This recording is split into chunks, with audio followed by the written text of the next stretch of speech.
He's got an office down there too. Okay. Mm-hmm.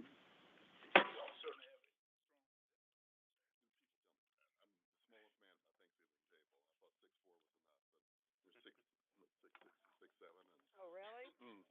Yeah. And then my younger brother's son, taller than that. Mm-hmm. Hey, Marilyn, how are you? That's what I hear. Mm-hmm. You know how it is. You never see it, but it's you. Good advertisement. Mm-hmm. Mm-hmm. Advertise my practice. That's an interesting color mug. I've never seen that color. Oh, sky.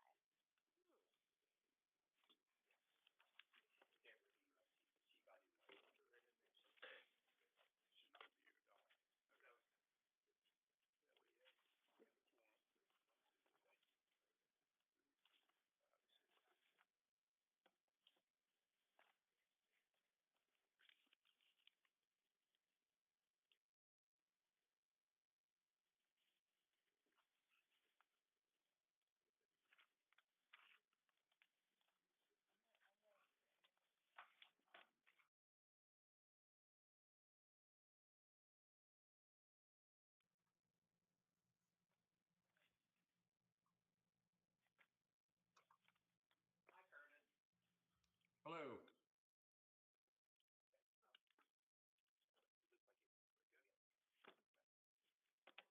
morning. We'll go ahead and start our meeting of the Educational Broadcasting Commission. I'm Bill Fowle, the chair of the commission, and we do have a quorum present. I will ask, starting with Mike to my left, to identify each or himself and others here at the table as it goes around so that everybody will know who is sitting at the table. Mike? Michael Farrell, Huntington. Greg Thomas, South Charleston. Good morning, everybody. My name's Elliot Hicks. I'm chairman of the board. I'm the trigger. Frank Wood, Beckley. Carol Rodruck, Morgantown. Kathleen Brady, West Virginia Public Broadcasting. Eddie Isom, Executive Director. I'd like to introduce Curtis Capehart. He is the governor's designee for today's meeting. Curtis? Hello, welcome. Glad to be here and feel welcome. Thanks very much, Eddie. I just wanted to take a moment and say it's a pleasure for me to get to join you all in this capacity on behalf of the governor. As a native West Virginian, I consume more than my fair share probably of public broadcasting and educational broadcasting as a young person. So it's a pleasure for me to be here, and I'm sorry I'm not there in person. My 2 or 3 efforts of trying to depart this building to be there in person have just been thwarted by other things this morning. So I look forward to being at the next meeting in person. Thank you, Mr. Capehart. Thank you for attending. Thank you. Taylor Hood is present also. Hello, everybody. Sorry I couldn't be there in person today. Well, thanks for joining us, Taylor. We will proceed with the agenda that I think members of the commission received in advance. The next order on the agenda would be okay, I'm going to announce right now, we're going to strike agenda items 7 and 8, old business and new business. We don't have any old business or new business actually scheduled to be heard, so we're going to remove that from the agenda. In the future on our agendas, we will have, if any old business, we will list it specifically on the agenda, and same with new business. So then we will go ahead and move to the approval of minutes. I believe each member has received the minutes in advance, and if there are no changes to be made, I'd ask for a motion to accept them. So moved. We have a motion, we have a second. Second by Greg. Any discussion? There being no discussion, all in favor say aye. Aye. Opposed, same sign. The minutes are accepted. Thank you. The next item on the agenda is item 3, the EBA, it should be EBC Financials. Sarah Pitzer, our CFO. So Sarah is joining us from her Beckley office. She lost her father last week, and she kind of needs to be in the office today to catch off on some stuff. But she's joining us via Teams up there. Sarah? Good morning, everyone. Good morning. This financial report is as of February 28th, 2025. Our cash balance was around $9.7 million. We don't have any federal funds this year because our repack has been expended fully. We have received our first payments for our CPB grants, and we just received the approvals. So we'll, for the second payment, so we'll be getting those soon. Our NPR and PBS is a little bit lower, but that's just because of the timing. Underwriting is still down some, and then our Folkways grant has been expended fully, so that's why our other grants and leases are down. Most of our expenses are roughly the same or lower than last year, so we're moving in the right direction with that. Do you have any questions? Does anybody have any questions of Sarah? If not, I'd ask for a motion to accept her report. So moved. Second, like a second by Frank Wood. Any discussion on that? There being none, all in favor say aye. Aye. Opposed, same sign. Report is accepted. Thank you, Sarah. We certainly express our condolences for the loss of your father, and we appreciate you getting on this morning. Thank you. Next item on the agenda would be the Friends of West Virginia Public Broadcasting report by Mr. Elliot Hicks. Elliot? Yeah, thank you. Yeah, the Friends elections for the next fiscal year they get underway on March 17th with a call for nominations from the membership, from the Friends. Shortly after that, I guess we're going to close the call for nominations on April 18th and then begin electronic voting shortly after that.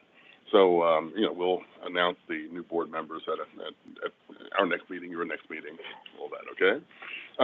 March is also the spring fund drives, and so we're having those. They begin February 28th and run through March 16th. And the radio drive begins on March 14th and goes through the 22nd. So that's all we have to report. Okay. Anybody have any questions of Elliot? Thank you, Elliot. Appreciate it. The next report would be from Mike Farrell, the chair of the West Virginia Public Broadcasting Foundation. Mike. So again, Marilyn, could you tell the board about our new financial advisors? They will be coming to our meeting here this morning, but tell this board a little bit about them so they are informed. Well, we sent out a request for RFPs and we scanned and we had a committee and we chose the firm that really offered us the lowest cost to manage. That's how the decision, and the firms were they met all the guidelines and all that.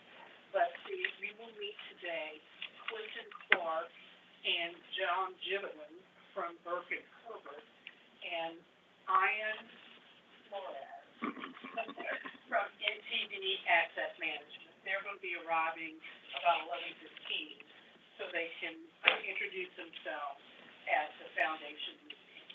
But we're switching from passive management of our endowment fund to an active management and hoping that it'll deliver more for us.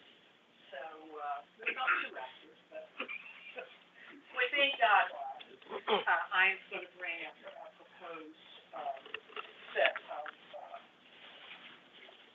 investment policy. Yes, thank you, to upgrade our investment policy because what we had was maybe in today's market might be a little bit off. So he's going to bring that with him, but they'll answer any questions. They'll be here right at the end of the meeting. If you have something that you would like to know, I'm sure that they will be happy to advise. Linda, could you briefly address the investment policy concerns that we've had and why we're inviting them to tell us what the modern approach to investment for an organization such as this?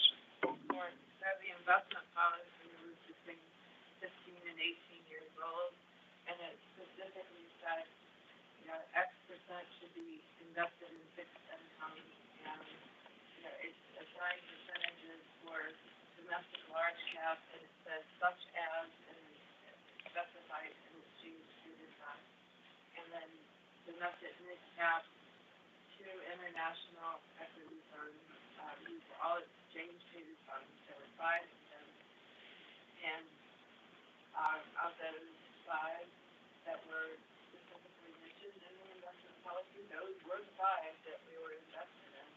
And the percentages were all correct. As we started discussing, Maryland has put out the, RFP for, the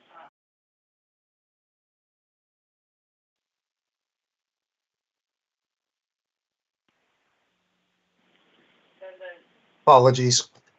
Maryland sent out the RFP about a year and a half ago.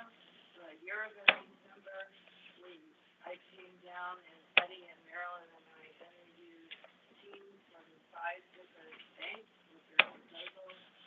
And this past December, I came back and we can, sign all the papers and documents to go with first December. It used to be Summit, but West Virginia Bank, and their proposals, they tell us they appreciate us. One of the questions we asked at this December 2022 meeting was, what does WVCD mean to you? Like, have you listened to it? Are you all familiar with our station? So we got a variety of answers, and that was the most of their dedication to Public Radio and WVCD.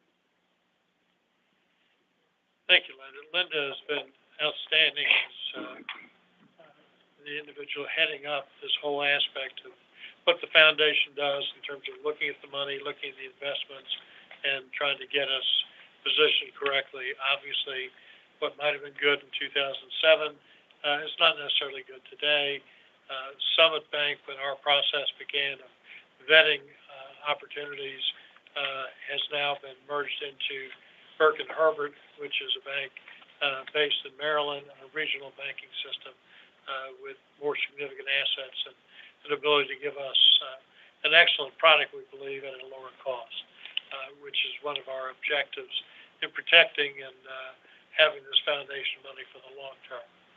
Americo, could you tell us about our grants and where we stand? We've had a pretty busy, Could you stand up to the table so people can hear you on the phone? we had a very busy month, last month. We have, $500,000, aid expanding storytelling in Appalachia. This is, the Appalachian Regional Commission grant we're going for S&M. We have an NEH grant for $350,000, for capacity building on local podcasts. This is also for S&M. $20,000 for community events and, panel discussion around the state. This is a grant that is focused on an upcoming Ken Burns, documentary series on the American Revolution. So, along with our video production department, we are going to create some more West Virginia or Western Virginia specific documentaries that we will pair. We will screen these at Marshall, Shepherd, and WVU, along with panel discussion afterwards. We were just awarded $20,000 for a grant from WETA, which that was just a scratch, actually. Also, year 3, Daniel Tiger for the Learners, $50,000 from the Greater Kanawha Valley Foundation. We're looking to expand Daniel Tiger to Clay, Lincoln, and Kanawha counties. And something that will be different this time is we intend to ship kits to participating classrooms as opposed to actually manually going there. It can take a lot of time on our education department. Finally, we have another grant I just put out for PBS Learning Media, which is also surrounding the American Revolution documentary. In this case, the education team, we will hire educators to develop curriculum which will be available on PBS Learning Media. And finally, this is a new one that's come across my desk, is $25,000 for an education project titled 55 West Virginians Every Kid Should Know. This is going to span every county throughout the state. And Autumn and Eddie can give you a little bit more detail on that when we get to the executive director's report. When does the Ken Burns, series come out, the American Revolution? So, with the way the grant is structured, they want to do a pre-release screening. The documentary is Thank you. going to, it's a documentary series, I think it's 6 or 8 parts in November. Okay. Then we will do a post, event screening sometime during the spring. Yeah. Any other questions to America? Thank you. As you can see, the foundation takes a very serious obligation is to provide the educational component that educational broadcasting is all about. Mr. Capehart was just referring to, if we have more kids who watch it, we'll have more Mr. Capeharts of the world who are there and benefit, and come back and benefit the state. But that's our mission. We are right-sizing it. We are organizing and investing the money appropriately. And right now, we think we're being very successful in it. So if you hear of educational opportunities, grants that we could apply for, we've got skilled personnel ready to work and ready to make a difference in the educational endeavors of West Virginia. Thanks so much, Mr. Chairman. Thank you, Mike. Thank you all for the hard work you put in. I think we're certainly in the right direction there. Next item on the agenda would be the Executive Director's Report, Mr. Eddie Isom.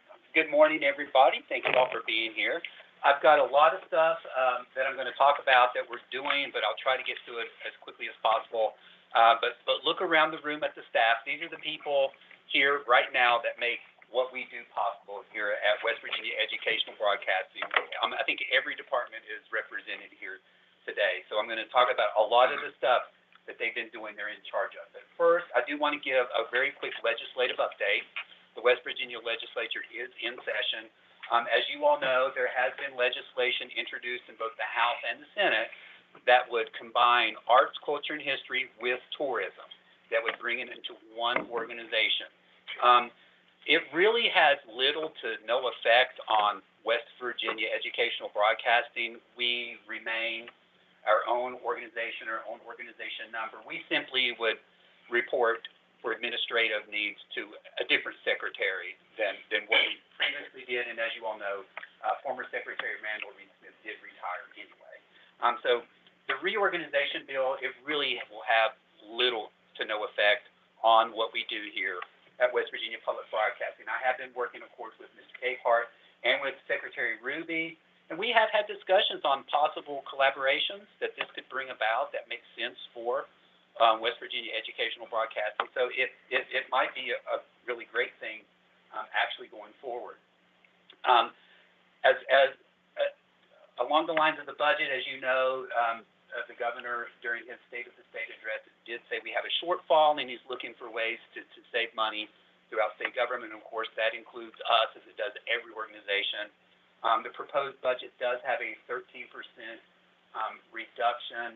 I have been working with my CFO, Sarah Pitzer.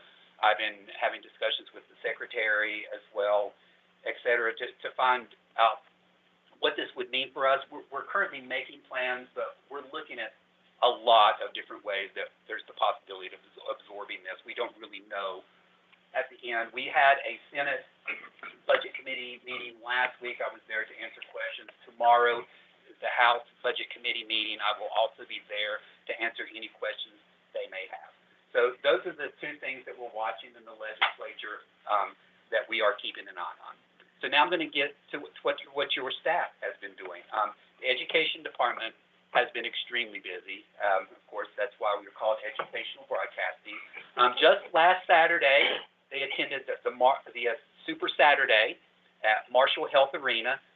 There were 200 children there that we provided books and other educational resources to, and they were mostly preschool. But this is the thing that Autumn tells me, it's like parents are always shocked and surprised that we're able, through grant funding and contributions, to give out free books. Books are expensive, and there are a lot of kids out there who don't have the resources for books, which are very important. You know, education doesn't stop in the school system. It continues in the home. So we're really happy that we're able to provide these things to these children. who come with their parents to these events, especially for those who can't afford the books on their own. We're getting ready to wrap up the writers contest on March 28th.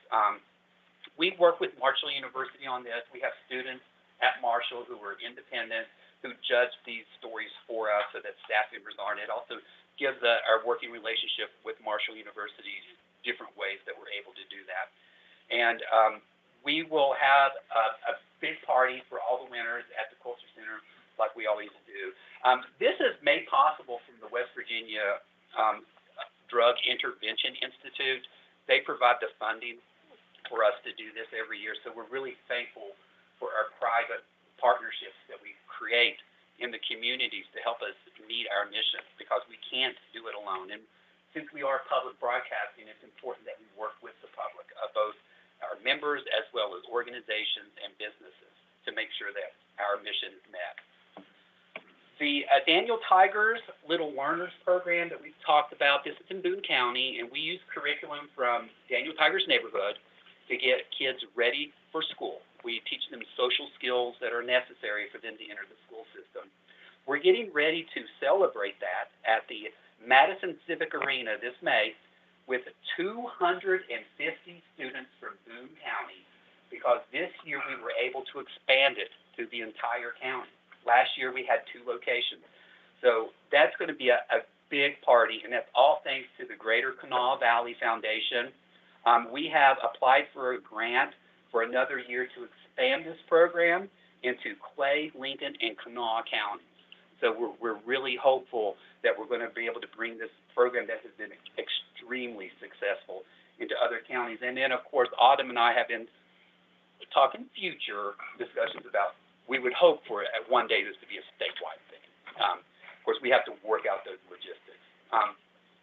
Autumn has been working with the Fred Rogers Production Company, speaking of Daniel Tiger's neighborhood, about a grant to do a My Neighbor Day, Be My Neighbor Day, which would include bringing Daniel Tiger for the kids to meet. That's always an exciting thing. We're hopeful on that grant. It would happen sometime in early fall, late summer, when it's not so hot, because we kind of want to do an outdoor event with that so that we can get as many kids as possible.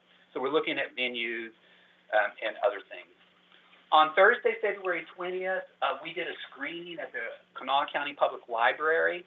We have a documentary coming up at the end of this month. It's called Free for All, the Public Library. And it talks about the importance of public libraries in the community, because libraries are not just there to check out books. They're a community resource, they're a meeting hub. We learn lots of things there, the organizations get together there. And it went through all of these great things that libraries do. And then we had a panel discussion, and we were thankful that Donna Calvert from the Library Commission chair, the director of libraries through Arts, Culture, and History, was able to join me on that panel discussion to talk about the importance of libraries. And I've always thought that educational broadcasting and libraries have a very common focus and a very common mission. The way they educate people, they are able to provide books for free to the community. We give our programming for free to the community. They both have educational missions. So I think libraries and public broadcasting is a very obvious partnership. Autumn and them have donated 50 bags with educational content to the Mountain Aid Fair, and they're going to also be volunteering at the Mountaineer Food Bank in Clay County later this month. And just last night, they had a writer's workshop. They had 29 people total, 15 kids at this writer's workshop. As you all know, all the way back to the days of Reading Rainbow, literacy has been a huge goal of public media. Sesame Street taught us their ABCs and 1, 2, 3s. So we continue that with what we do here locally here in West Virginia. The legislature today has been going on Monday through Friday. One of the great things we do with this program, not only does our journalism department work on it, but we work with students to teach them journalism, to teach them civics. We have 2 high school kids students, let's not call them kids, they're students, they're young women who have a segment every Friday. We have Emma Browning from Capitol High School and Malia Sarr from George Washington. And they both are learning civics how state government works. They're learning how to put stories together, et cetera. And it's a great program that we started last year, and we would really like to continue. It's really well received.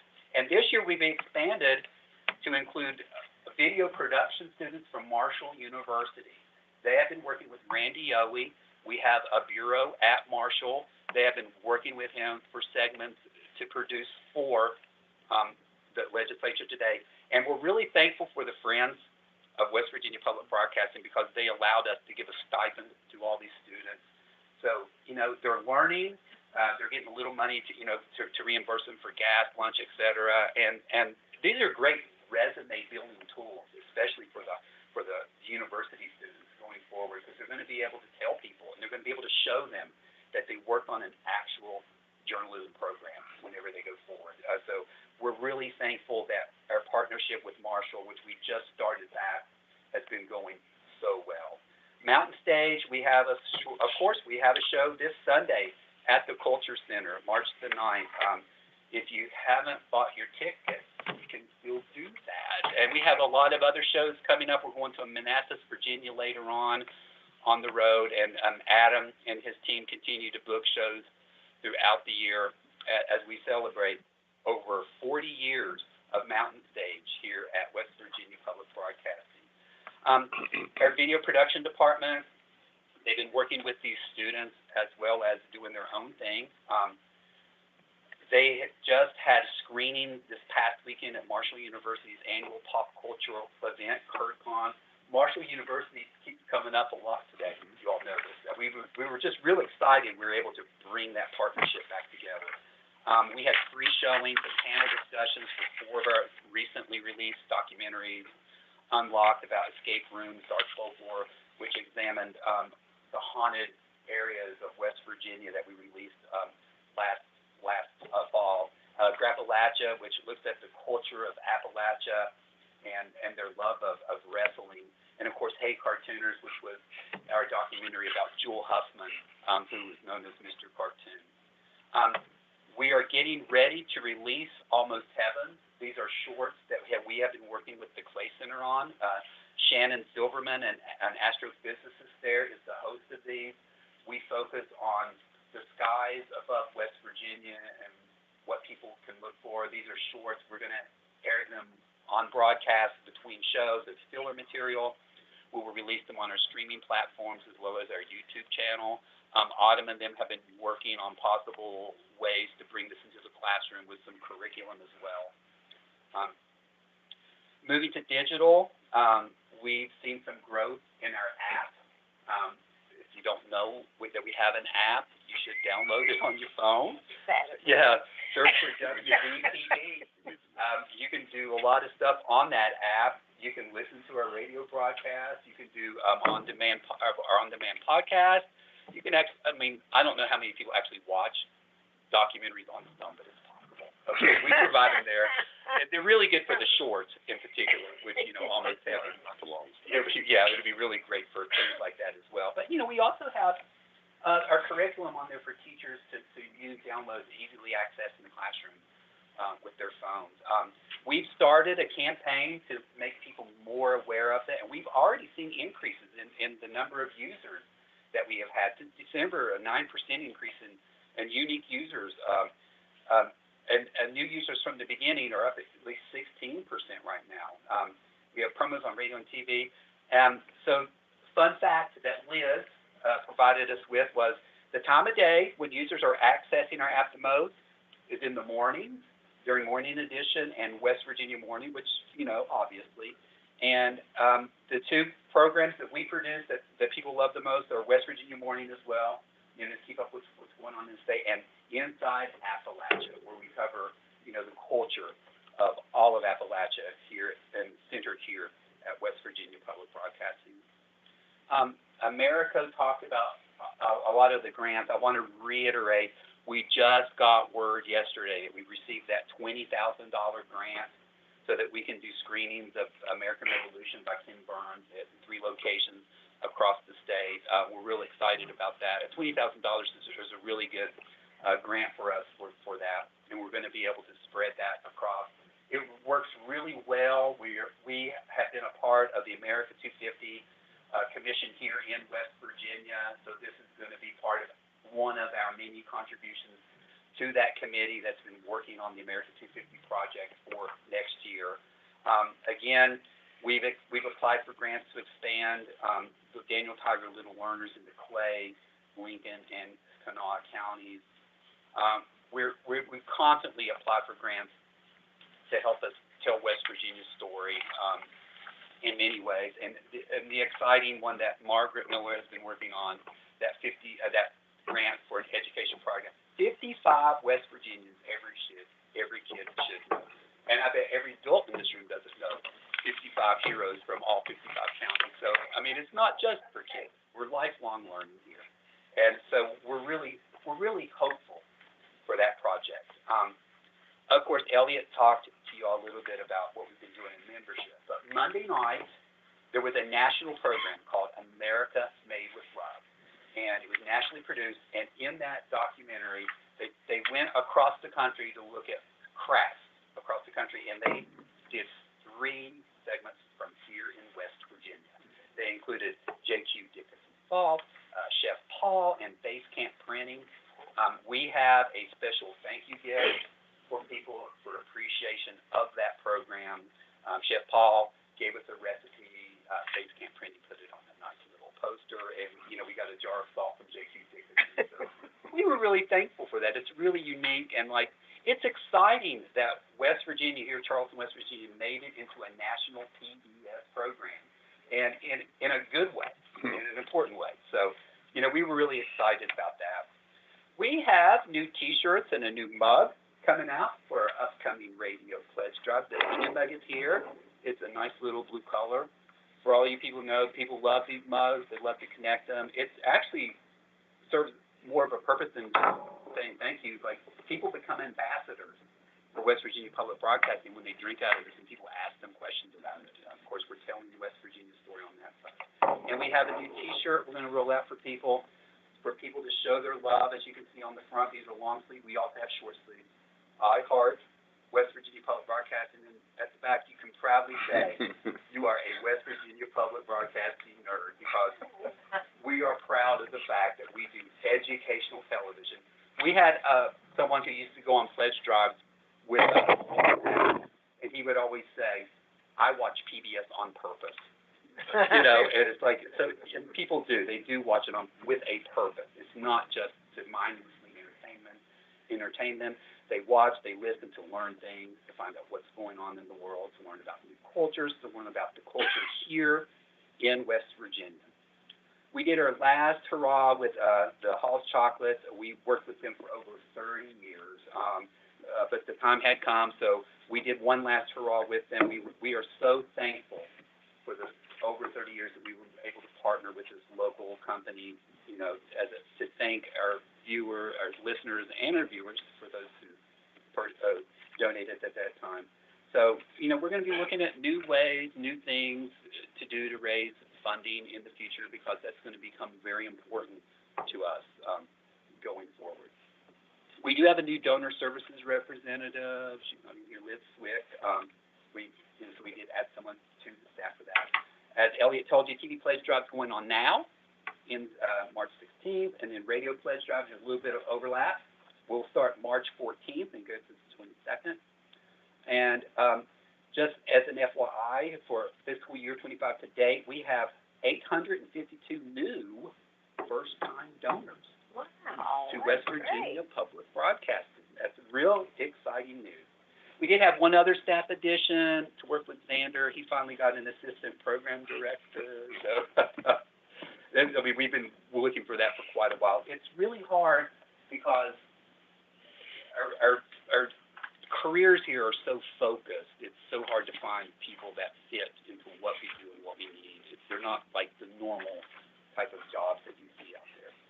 Engineering has been extremely busy with some very important work that's important to the state in terms of emergency services.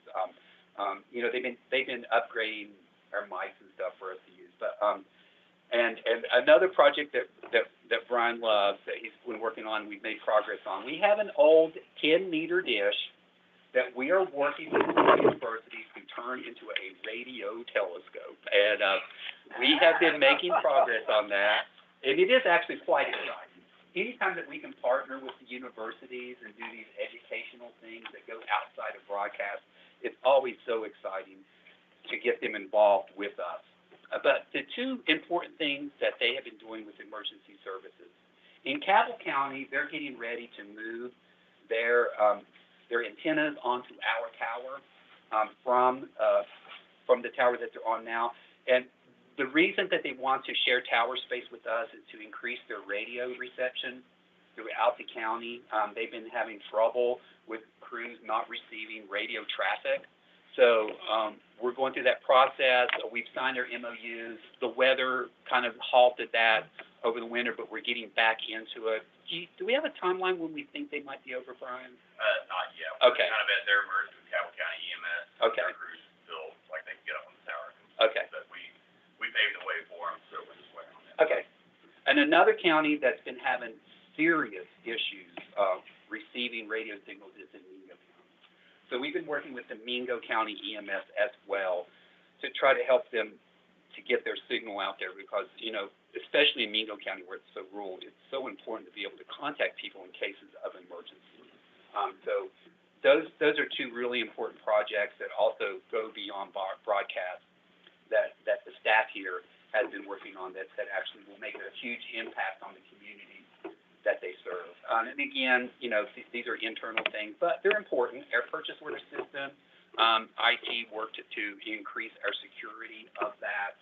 Not that we had issues with security, but, you know, of course, we plan ahead, so we don't have those issues. A lot of stuff goes through our purchase order system, so it's really important for that to remain secure. Journalism has been extremely busy, and they're being rewarded for it. Thank goodness. They are 15 finalists in 13 categories for the Virginia's AP Broadcasters Award. Award ceremony April 4th. We will be sending as many of the nominees down that want to go. It'll be in Greenbrier County. Among those, I'm not going to read all of these, but I'm going to highlight some really, really cool ones. Of course, best podcast, of course we are. Best spot news, of course, that's West Virginia Public Broadcasting, but specifically our coverage of Hurricane Helene when it came through the Appalachia region, especially in Mercer County. There was a lot of damage down there. Best continuing news, you know, we've been covering, of course, a lot of continuing news. Best documentary, when another small town paper shuts down. We've constantly covered news deserts here in West Virginia, and we hope that we fill some of that space with our airwaves, of course. Light feature, Brianna Heaney. The Bigfoot Festival draws thousands of buttons. The Bigfoot Festival, things like that are really interesting to people. And it's so important that West Virginia Public Broadcasting does the stories on things like the Bigfoot Festival because outsiders tend to make fun of us over these things. So it's important for our people to report on our culture in the way that we see it. Also, we've been covering water issues down in Wyoming County for some time. Our best one-man person band, Jack Walker, who can do it all. He works in our Shepherd University Bureau. And it goes on, including best website, best newscast. But, of course, my favorites are always when we are nominated for Best Mountain Stage Heritage, Best Mountain State. I like to say Mountain Stage too much. Best Mountain State Heritage Stories. So that is my report. If anybody has any questions. Oh, this is Liz Swick. She's our new membership person. Liz, welcome. Yeah, welcome. Nice to meet you all. Yeah. Thank you. Mhm. Welcome. Thank you. Eddie, let me add to your report. We were talking about the importance and the beauty of having national publicity. Rob Quick, who is the chairman of the broadcasting and media department at Marshall, is in London this week. The BBC is picking up a Marshall student production as its first collaboration with a college anywhere in the world and putting it on their network as a regular show. And Rob is there finalizing the details. I met with him last week and heard about it. asking to report back to make sure that Yeah. we and Randy get that story out. And, I think it's very important for all of our universities to have as many connections in this world as possible. And BBC is an important news outlet worldwide. So Yeah. kudos to Marshall. Yeah, Dr. Quick drops by quite often to talk to me and Eric about projects, future things we can do together. Yeah, he's got a lot of ideas. We love working with him. He's a good man. Yeah. I also have to say that I really enjoy legislation. Oh, thank you. Yeah, the staff works really hard, and I think it's been really good how we've rotated the journalism staff through that so people can get to know them. In the past, we've always had just one person in the anchor seat. I think it's important for our audience to know who works here, all of them. Anybody have any questions of Eddie? I guess I have one, Eddie. Anybody that attends the Bigfoot Festival, do they qualify as a West Virginia Public Broadcasting nerd? Yeah. Did you go, Bill? That may automatically qualify you as an officer. Yeah. Does anybody on the screen have any questions or any comments they would like to make? Okay, Tim, welcome. Good to see you today. Kudos for all your, recognitions. That's wonderful, really. Well, the staff here works so hard. It's not me, it's them. Kudos to all you. Oh, what a great report. And Right. so much of it is based on education too, and that's one of the Yeah. primary purposes of us. So I appreciate that. It's a great report, and also working with Mingo County and helping the EMS. Yeah. That's life-saving stuff. So, Yeah. in addition to everything these guys do, and the editor over there that's bringing home the great awards, and his staff, and Yeah. everyone else in this room, this was a good report. Mm. When you like to come to and sit down and hear. Very positive, and what a great staff. We thank everybody on the staff. And Eddie, we thank you for your leadership. So, does anyone have anything they need or want to bring up before we adjourn? If not, I'll ask for a motion to adjourn. So moved. Second. And our next meeting, I will announce, is going to be on June the 4th. And right now it is scheduled for Charleston. Yes. So, look forward to seeing everybody then. Thank you all. Thank you, everybody. Hey, Eddie, Yes? this isn't necessarily anything for the whole group, but could you give me a call when you get a chance, please? I can, my direct extension is 304-956.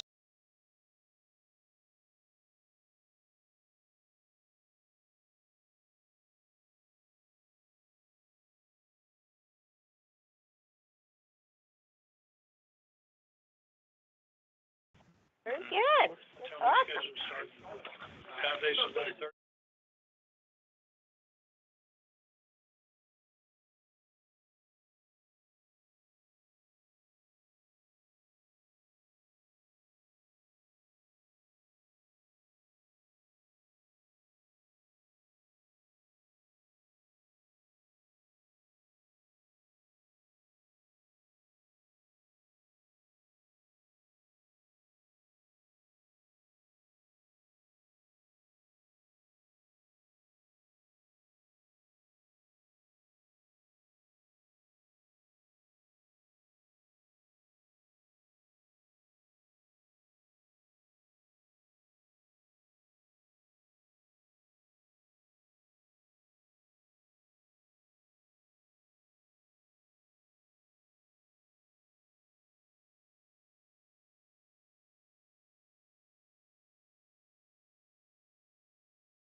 and gentlemen, welcome to the West Virginia Broadcasting Foundation Board of Directors meeting. My name is Mike Farrell. I am the chairman. I'd like to go left and around the table to have each of the members and guests introduce themselves. I'm Bill File, and I represent the Education Broadcasting Commission. My name is Barbara Evans Fleischauer. I'm a member of the Foundation Board from Morgantown, West Virginia. Hello, everybody. My name's Elliot Hicks, and I'm chairman of the Friends. John Jividen with Burke and Herbert. I'm a senior vice president and trust officer there. Good morning, Clifton Clark, also with Burke and Herbert Bank, an SVP and private banker. Good morning, Ian Flores. I'm with NCB Asset Management. I'm Linda Goldberg, the secretary for the Foundation Board, and also from Morgantown. Carol Rotruck, I'm on the foundation and the EBC for Morgantown. I have trouble getting that out. So, identify yourself. Can you hear me, Sean? Yes, good morning. Sean Williams in Clarksburg. Very good. Pete? You're muted, Pete.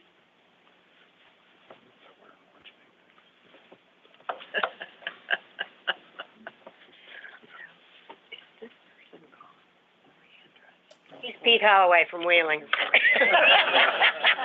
You've been introduced. Call the meeting to order, and first order of business is the approval of the foundation minutes. Do I have any amendments or edits to those minutes? I move that it be approved as written. Second. Having received a motion and a second, are there any other questions or comments?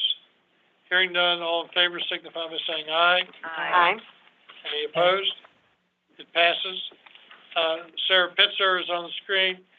Will provide the financial report for the foundation. Good morning, everyone. This financial report is as of February 28th, 2025. The foundation cash balance was $407,000. Our total revenue so far is $272,207. Most of that comes from underwriting and grants. Our expenses, our contracts and professionals are down significantly, but that's because the repack is finished and we're not using as many contractors.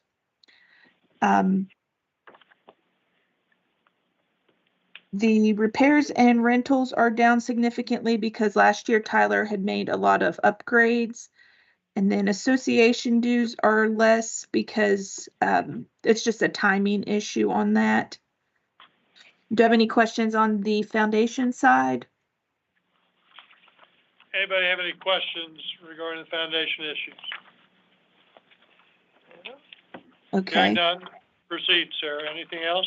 Moving on to the Mountain Stage, their cash balance was about $153,000. Their revenue is down quite a bit, specifically in grants and underwriting, and then also ticket sales. Their expenses are running roughly about the same for the year, though. Can I just interject that I have been working with the underwriting department to try to find more underwriting dollars for Mountain Stage, just so everybody knows that. We are actively pursuing. Any questions to Sarah or to Eddie regarding any of the issues covered? Hearing none, do I have a motion to approve the report? So moved. Do I have a second? I'll second. Second. Motion having been made, second in place. All in favor signify by saying aye. Aye. Aye. Committee reports, Bill, do you have anything? No, sir, do not. Investment Committee, Linda? Okay, so, at the end of December,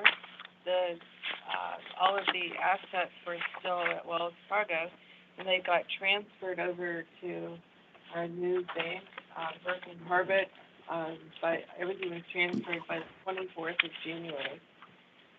The assets totaled $4.3 million plus, on December 31st, and, as of January 31st, the assets booked at Burke and Herbert for $4,395,997 and some change.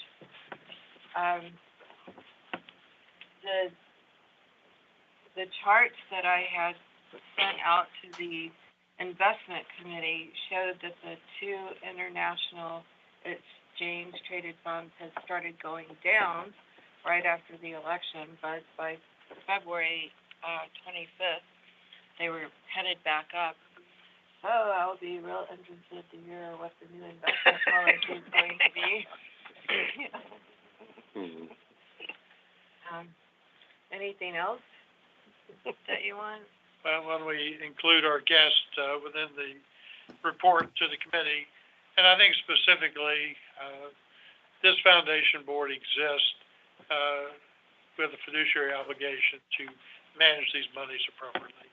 You live in a world where fiduciary relationships are the basis of what you do and how you do it. We have chosen you not only because of your expertise, but because of our desire to move into the 21st century, not only in who we're dealing with, but also having an appropriate investment policy. The one in place predated any of us in the room, with the exception of Bill. Bill's been here since dirt was invented. We would like your advice as to what the investment policy should be going forward, and we would make that an agenda item for our next meeting, or if it's more urgent than that, we can call a special meeting. So, gentlemen, the floor is yours, and whatever order you want to make your presentation to tell us why we made the right decision. No pressure. I'll start off, and again, Clifton Clark, and my role at Burke & Herbert is as a private banker, and that's just a fancy way of saying that I'm kind of a person who's out there as a relationship manager, a contact with the community. So, you know, we kind of have the idea of trying to be good stewards of the community, good stewards of our clients' money and whatnot. Obviously, in this capacity, we're working with you on investments at a fiduciary standpoint. Obviously, we're a part of the larger Burke & Herbert Bank. Very short and sweet, Burke & Herbert Bank is the combination of Burke & Herbert Bank and Summit Community Bank. In total, we're about an $8 to $9 billion in assets bank, give or take 60 to 70 retail branches between West Virginia, Virginia, Kentucky, Maryland, and I believe one in Delaware. So we like to uniquely say that we're somewhere in between too small and too big. So we like to think that there's a little bit of advantage in that. Obviously, we do all the things that a bank does, and want to let you know that we've got a lot of people very much in tune with the community. We like to have our people involved in local organizations and boards. And no, I'm not looking for any more. But I'll let John introduce himself. He's actually what would be considered the account officer on this account. And then Ion will follow up as he's the person who actually does that important part, which is manage the money. But thank you for having us here. We look forward to what we hope will be a long-term relationship. Thank you. John? Clifton, again, John Jividen, and I'd like to thank Eddie. I'd like to thank Linda and Marilyn for all of their hospitality. I handle the day-to-day operations of the account and work very, very closely with them. We actually, if you remember, took two accounts. You had a radio and a TV account, and we consolidated that into one agency foundation account. So things are going well there so far. The February statement's not out yet. As soon as it is, I'll forward a PDF to you. I presented Linda with the paperwork that we use for our opening paperwork in the meeting, Eddie, that we had there a little while back. So she's got a hard copy, and I can send anything email to you that you need. So you've got everything you need there. She had already mentioned when the account was opened and the funding that took place. So all assets are in. We did have some residual cash and dividends and things of that nature, but that's all taken care of. So we're in real good shape there. Feel good about that. Included in your packet, Linda, is also processes for if we have check gifts that come in, stock gifts that come in, things of that nature. So as a matter of fact, Marilyn, you and I have already handled one of those. successfully. It's good that we're a good stone throw away from one another, so I can just run over here and pick up anything, or they can take it over. We're over at the white building on Washington Street with the big Burke and Herbert sign, the former Summit Community Bank there. So I think we're in good shape there. And I think for right now, that is about it. Anybody have any questions for me? I should mention that Clifton is my backup, and if I'm not around, then you've got his business card, and you can get a hold of him, so we don't take vacations together and all those sorts of things. We definitely don't take vacations. He doesn't like me, I don't like him either. So, we're very glad for that, so. Which one have you liked to sit in, which one have you liked to sit in? Yeah. Okay, we'll take all that stuff off, camera. So Ian, you're gonna tell us how well we're gonna do in the market and what's good, what's bad, and what's to be avoided. So I'm the potted plant into all this. Timing's everything, right? So you got it here, and what the market's going on. Linda made a very good point. I looked at your portfolio. It's very, and now reviewed your investment policy statement already. So you had a target under 65, about 33 and 2. So 65% in equities, 33 in fixed income, and 2% in cash. Your portfolio, I think it's simply because of how the markets have done. It's actually roughly 71% in equities and about 29% in fixed income in there too. So you're a little bit heavy, and it's because the markets. You owned all Vanguard mutual funds, primarily through the S&P 500. So that was your predominant position in there too. Nothing really wrong with that, except for when you have a time such as this, right? So you ride the horse, and then if the horse kind of falters. I already reviewed the investment policy statement in there too. There's not really much in there. I mean, it's just some minor tweaking. I do like you have the ranges, so you do want to give the investment manager the latitude to be able to actually manage the portfolio. We work in partnership with Summit. We are the sub-advisor for all their investments on the trust side. By way of background, I've always been on the fiduciary side. I've always worked in trust investments with One Valley Bank, what have you in there too. So fairly familiar with foundations. I serve on the Greater Kanawha Valley Foundation Board. I'm the chair of their investments committee in there too. I serve on West Virginia State University's Board of Governors. I chair the business affairs. So understand, the challenges that foundations and boards might have. As far as the markets are concerned, chaotic would be an understatement. Okay. But, and volatility is here. But volatility is just short-term reaction to current news. What we look for is intermediate to long-term impact of whatever fiscal or monetary policy that might be put in place. We're not in the business of guessing what's going to happen. Because when you start guessing, guess what happens?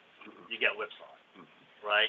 So while there's a lot of volatility going on, it is rightly so because markets do not like uncertainty. So when there's a lot of uncertainty, the markets obviously don't know how to react. And I put it really simply to my clients what the S&P 500 is. To put it basically, it's earnings and what someone's willing to take for this earnings. Simple as that. It all boils down to earnings. So if the earnings are still there, the markets are going to be healthy. Okay, and so you hear a lot about the Mag 7, the AI, revolution is what we call this in there too, and all the what we call hockey stock charts that you're showing out there, and a lot of people have compared that, and there's a little pullback in there, so it's healthy. Something like this is healthy. I always tell my clients, always expect anywhere from a 5 to 10% pullback in any given year, because it's healthy. The markets always get away from itself. And what it does is it resets the market, and it puts forth a better foundation for it to go forward. Because it's always going to go straight up, exponentially. You're always going to have something that's going to, what we call, bring it back down. I've heard this great quote before, until they repeal reversion to the mean, you're going to have these things happen. Okay, the only thing that you need to do is set an investment policy statement, set your asset allocation. Asset allocations take into account all the various, factors that could happen in the markets. And lastly, you mentioned international. International has been out of favor for decades in there too. It's starting to pick back up in here. And so we do kind of tend to favor a little bit, like, have some more tactical weighting towards international. But over the long haul, we still think the domestic markets are the place to be. In a good year, Europe is a 1 to 2% growth. Yeah. The U.S., we're at 2.8, 2.5 right now as far as GDP growth. It might slow down right here, but the bottom line is domestically, we are the world's largest consumer. We buy stuff, and that's what kind of drives economies in there too. With what's going on right now with fiscal policy, once that's settled down, I always tell my clients is companies don't really, well, I would say care is such a strong word, but companies just want to know what playing field they're playing on, and then they adapt accordingly. Because companies' bottom line is, top line and bottom line growth. So whatever the policy is in place, they're going to adapt accordingly, and they're going to continue to kind of move forward in there too. So our view has always been you have a large allocation in large cap stocks, which your investment policy has put in there too. Medium size and what we call down cap size, medium and small cap. You have complementary allocations to help your large cap companies diversify. So you diversify through asset allocation. It's really the bottom line in there too. We have a lot of cash right now in the portfolio. We didn't want to do anything until we had our first meeting with the board. Actually, can I explain why there's so much cash? That was from the bond funds that was sold that couldn't be transferred. Well, there was also money in the money market as CDs matured. Right. We didn't renew CDs. Correct. Because we knew we were transferring. So we didn't transfer them. Right, and so the good thing about the existing cash is they are actually in a money market vehicle that's earning anywhere from, it's well above 4.5, 4.98. So it's not sitting there earning zero. So at least it's earning something. But I think it was prudent for us to come in here before we made some changes to say that's what we're going to do. So the existing cash is allocated towards fixed income assets. So what we're going to do is we're going to buy those fixed income assets. We favor individual assets rather than bond funds, and it's because you can control duration and you can control maturities. With a bond fund, you just don't know what assets are inside the fund, and you can be at the whim of that. And 2022 was a classic example of the bond funds dropping 13%. We do not take a risk on bonds. The bonds are hedged to your equity portfolio. You never want to take the risk on bonds because it just doesn't have, it's not the vehicle to be able to recover, such as what we had in 2022. Okay, so the risk is going to be in the equity side in there too. Going forward, what we'd like to do is we always incorporate what we call thematic ETFs, iShares, individual names in there. You can have more than 7 individual holdings in there, more than the Vanguard names in there. I think that where you can capture some specific areas and sectors in the market that are doing well. For instance, this year, financials are a nice sector after last year it was so out of favor. Healthcare was so out of favor in there too. We still think tech has a long-term, legs behind it in there too. So it enables us to be really active in managing the portfolio. While there's nothing wrong with some passive allocation in there, just buying the index itself, I think that where it comes in is the value added is to be able to complement that with some really targeted thematic ETFs and iShares to complement your position. And so That was just to add emphasis to Perfect timing. What's that, Oscars? Right. And so really, that's kind of like the broad, idea of how we invested in this too. So I'm going to be the one pulling the trigger on this.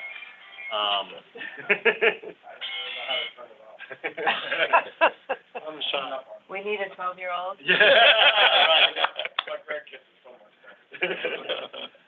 Really, there's, as far as on the IPS I reviewed, I can send that. There's just some minor tweaks in there. Oh, there was one asset class, alternatives, that you had a weighting between 8 to 12. That's, in all my years of doing this, it's probably the only IPS I've seen that they had a minimum weighting to IPS. It's usually 0 to something. So it has to change that. So my recommendation is to change it 0 to 15 or something like that, because, and then one of the funds that they had in there under alternative was a mortgage back. Well, a mortgage back is considered a fixed income asset. It's not an alternative. You have alternatives are your, private assets, hedge funds, what have you, commodities, real estate. So it didn't really apply to that. So that's why I say 0, because we're not really, it's a good allocation to have, but unless there's a very compelling reason to put some monies into it, we tend to really kind of not put as much focus into that particular sector. So do you recommend keeping the equities at 66, 67, or going, you said it's about 71% now? Mm-hmm. Do you recommend changing that ratio? Well, once again, you are on the top end of your range as far as the equities are concerned. But would you adjust those ranges? Typically we would, but right now the market's kind of doing that. Well, yeah, so my kids and I had this conversation because my daughter decided to sell 25% of her assets, which is making us all freak out. Yeah. Yeah. Healthcare is one thing. So my son, the attorney, sent a chart, and then I was looking at Warren Buffett, and he's saying buy the dip. Yeah. So I personally, I like an 80-20 ratio for my personal stuff. Sure. But would you recommend changing to 75-25? What would you do? Well, historically, from my perspective, working in foundations and various agencies or endowments like that, groups like this, there's really not an appetite to go that high as far as equities. It's because of the volatility associated with it. So, you have a different. Yeah. Well. So that, I know there's certain things can be on sale and certain things are down for a reason. That's where you have to kind of, filter through all the noise in there too. But anything above that, I think, would be, for this particular foundation and based upon my experience, personally speaking, yes, I think it's 75-25. But from a fiduciary standpoint, I think that your particular current asset allocation is well suited for the foundation. The written one, the one that's written. Currently, yes. Yeah, and Linda, I mean, obviously the thing is as we get to know you guys better and as we get to partner with you, you generally want to tie your investment policy statement with your spending statement. So, as we kind of see and as it evolves to see what these funds are used for, we may recommend some tweaks. But I mean, I think for the time being, we don't want to overreact, and we definitely don't want to do anything that would put us in fiduciary, responsibility world. So, I mean, I think that to summarize, Ian, I mean, you've got actually not horrible policy statement, just needed some refinement. Some of the individual assets that he's going to put in there will take away some of the risks that were in there from having just a couple Vanguard funds. But, we're encouraged by what we see and hope that we can just help you fine tune it. Let me make this suggestion. I think we are on a point of volatility. Last night's address to Congress, if it didn't concern you as to what's going to happen in reaction to that, then you're deaf, in my opinion. I think you need and we need to look at this over a 90-day period to see where we are. We've got another meeting of this board on June 4th, but I would ask you to manage if there's an issue that comes up that needs immediate change from your point of view. Linda is your contact point. Linda will then activate the committee, which will be expanded for that purpose, to Bill and I as being part of the decision makers, and we'll get you back a response. But what I'm hearing today is a mature, experienced group of people who want to get it right. Nobody needs to make a decision today, face to face, eyeball to eyeball. I am satisfied that we've made the right choice, but I want to give you enough flexibility to reshape this consistent with, and I agree with you, I think we're a little rich at this point on equities, but that's not necessarily a bad thing, depending on the market. Let's see where we are and give yourself maybe checkpoints every 15 or 20 days to say, what do we want to do? Is there something different? But communicate with Linda and let Linda communicate to our internal committee here, and then we may have I and you back, or all three of, if you want to come back on June 4th, and say, here's the new investment policy that we want to adopt. So part of your mission is to make any suggested tweaks to what we have, give us a rationale. We're all intelligent people and can appreciate why you do it. It's just a matter of, are we ready to do it? I'm not faulting or disagreeing with the people who did this 17 or 18 years ago, but times have changed.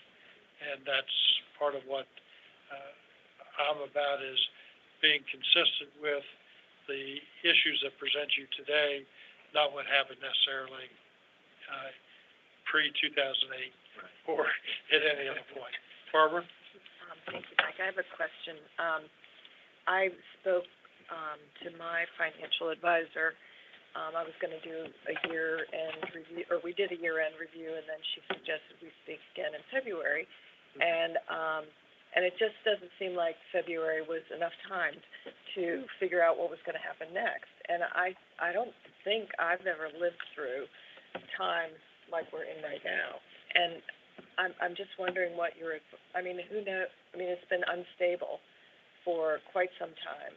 And what are you advising people, and what do you advise us about how to watch things? And I don't see any end to the instability. Right. Well, and so this is where the part where I come in as far as an investment advisor is what you hear as what we call headline news. There's a lot of noise out there, right? And so my job here is to kind of filter all the noise. So even with all this instability, right, healthcare is up almost 9% this year. Financial is up 1%. The two worst sectors are tech and consumer discretionary. And what that does is, first of all, tech just reflects such a huge run-up in that particular market, okay? Consumer discretionary reflects maybe a slowing of the economy. But staples is up. So while there's a lot of noise and chaos, the markets are acting accordingly. And that's where I call myself an emotional circuit breaker. So, we don't act on that. We act on what the economies are showing us. And so by telling me that the healthcares are there, that means that there's earnings coming from healthcare companies. And consumer staples is because it's a defensive play. While we might have inflationary pressures, guess what happens? People buy things that they need every day, and that plays into our consumer staples sector. So while there's news out there, there are pockets in the economy that you can make some tactical weightings towards that house of portfolio. So that's where it comes in as far as the tactical shifting and allocation. The overall, what we call long-term strategic target is always set, unless there's a major shift and you're needing this money right away, or there's some kind of liquidity need, what have you. But your long-term strategic target should always be long-term. But then the ranges allow for tactical changes inside that portfolio. So what happens is that you just being able to be active in changing and, tweaking the portfolio according to what the economic environment is and what could be fiscal or monetary policies down the line. So that's the bottom line is, unless your risk profile has changed dramatically, that's when you change the overall strategic target, So other than that, all the tweaking happens inside your equities. Primarily, the fixed income, it's just kind of there. And I was gonna supplement that. I mean, Ian's right when it comes from the big picture of the market. I would say that as we sit here in a foundation meeting versus the way that you sit in your own personal meeting about your own personal finances, every situation differs. How the foundation is going to spend its fund or use its funds will be obviously different than yours. So when you look at your own personal situation, you look at your own earnings capacity, you look at your own expense profile, and make sure that the decisions that you're making make sense there. Obviously, as we learn more about this organization and learn more about any intended or changing uses based on policies that impact the organization, obviously we're going to take that into account. And I would also hope, and by the way, I'm glad that you have an advisor. It's important for everyone to have someone in the industry to help them. But it is good that they care enough to want to have frequent meetings.